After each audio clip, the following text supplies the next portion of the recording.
Hi, I'm Tracy and this recipe comes from Cook Quilt Crochet. This is a super quick gluten and egg-free mixed fruit loaf.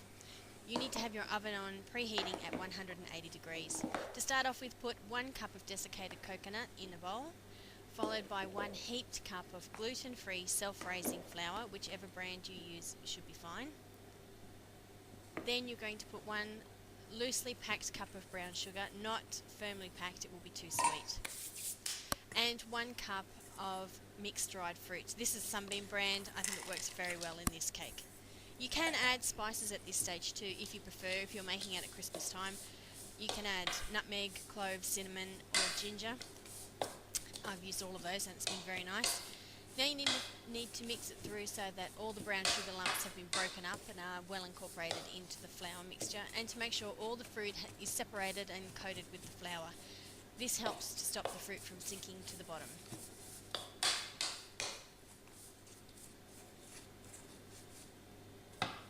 Now I'm adding 3/4 of a cup of milk. This is A2 milk, but you can use regular cow's milk, soy milk, oat milk. Almond milk is lovely. Soy milk actually bakes very well in this recipe. If you're using any of those milk alternatives, this cake would also be gluten-free. Oh, sorry, dairy-free. Give it a good mix. It doesn't take very long, only a few stirs around. You just want to make sure that there's no lumps and that all the fruit has been incorporated with the wet ingredients. Then you need to pour it into a greased loaf tin. This one is wider than a regular loaf tin. The resulting loaf will be lower in profile, be a bit smaller, but it will be evenly cooked. Sometimes with the gluten-free and egg-free cakes, you don't always have success with a high profile loaf, so this works really well in this tin, but for years I have made them in the regular tins and they still work fine. This is quite a moist loaf, so be prepared when you cut it, it will be still quite moist on the inside. It should be nice and crusty on the outside and chewy moist on the inside.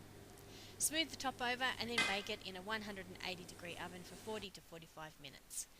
When it's done, leave it to cool for 5 minutes. On the left we have the date and cardamom, in the middle was the mixed fruit, and then this one on the right was the cranberry and white chocolate. This was cut while it was still warm, so it's a little bit crumbly. They freeze really well once they're cooled, and they also store well. And it's delicious with our butter spread that we make. There's a video for that as well that you can check out for spreadable butter. Thanks for watching this clip. For more gluten-free and egg-free recipes, please check out the blog Cook Quilt Crochet.